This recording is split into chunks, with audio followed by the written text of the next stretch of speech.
mysteries of Kayleigh Mcenany's briefing binder. And there was never a mystery. It was like therapeutics and all the topics that you'd have listed during COVID. But the binder, I knew I needed to get it together. So I was hoping the president gave me some time. So he said on a Wednesday, I want you to do a briefing. Then he says it again on Thursday morning, and I'm like, oh my goodness, he's asking a lot for this briefing. And then Thursday evening, he said, do a briefing and do it before Monday, which left Friday. So I'm gearing up for this briefing. We stay late in my office. We sit around the fireplace. We try to think of every possible question we could be asked. But so much more important than that academic preparation was the spiritual preparation. I listened to a Joyce Meyer sermon about faith over fear. I tweeted out Philippians 4:13, I can do all things through Christ who strengthens me. And I listened to my Christian music, so I was ready to go. And then May 1st, 2020 comes, the hours are ticking down, and Sarah Sanders, my predecessor, sent me a list of advice. And her last piece of advice was, most importantly, pray. Let God carry you through the tough times and give you strength when you don't have any wisdom. And that is exactly what I needed to hear. She had pulled that from her Jesus Calling devotional from exactly 1 year prior, when she was press secretary. 2 years prior, I should say. That was the message she had on that day that she sent to me. So despite all of that, and despite the message not to worry, I was very nervous, because I'm a human being.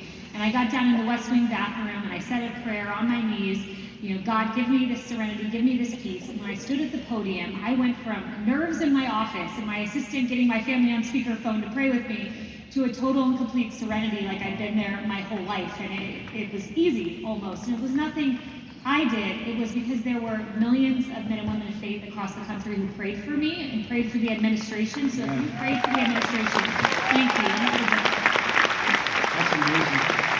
And it was funny because the press hated the Trump administration, but you had some of the best comebacks I've ever heard in my life. It made me think, your husband can never win an argument, can he? He's pretty good. Is he? Yes. Oh, man. He'll give me a run for my money. I was like, I don't want my wife taking cues from Kayleigh because she's handling business.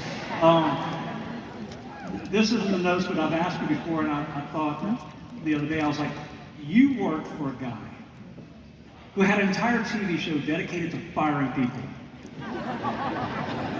What was it actually like to work for Trump? Yes, he is a fun guy to work for. You will laugh in every meeting. You will walk away laughing. When you watch his rallies, he has a way with humor. He also, is tough. He wants accountability. So if someone's not doing their job, he'll demand accountability, which I think is a good thing.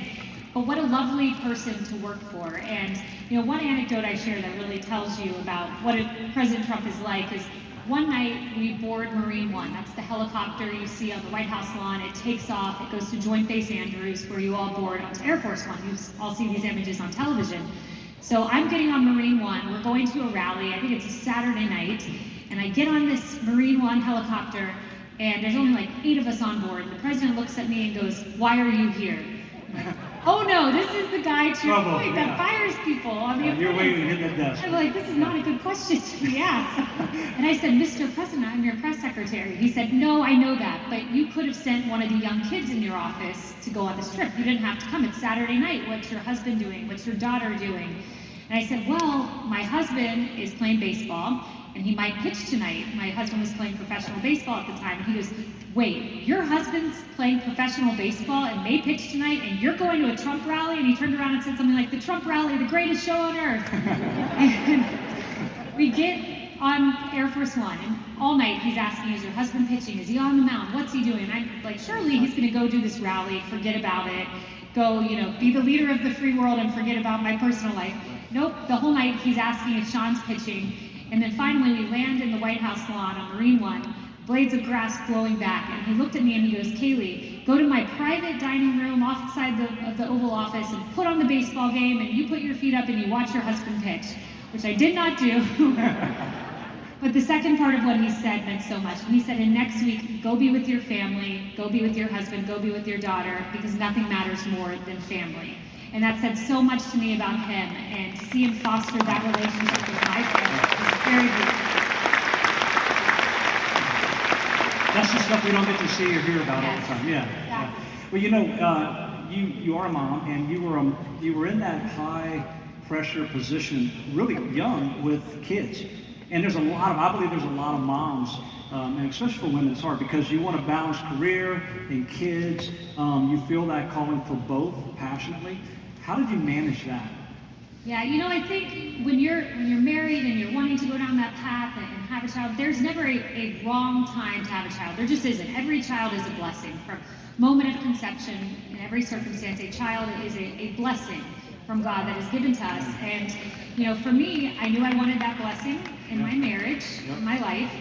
And, you know, I was like, how's this going to work? You know, God, like, how am I going to have a baby, go on this career path, go to rallies? I mean, every other day being at a Trump rally, traveling all across the country. And I said, you know what, there's no wrong time to have a child. Let's go right now. And I didn't realize right now meant right now, because I got the job as Trump press secretary and got pregnant right away. And like, what better time to try to have a child, right? And, you know, it was challenging, of course, but I have a great support system. And my mom, I mean, I'll never forget, we didn't know how to do it with the first child. So we get these big strollers and we're by the airplane taking apart wheels and holding the baby's falling out, you're taking a wheel off a stroller. And then, as I mentioned, watching the onesies in the bathtub. But it all came together and it all worked. And I feel like when you embrace that blessing from God, He will make it work in your life. Yeah. It is the greatest gift I've ever had to have 3 kids. It's cool to be press secretary, that was neat, but there's no greater job I've ever had than being a mom, and God always finds a way to make that so good. That's so good. I love that. So, you know, one of the things too is a lot of people, they want to figure out, how do I bring God into my work? How do I really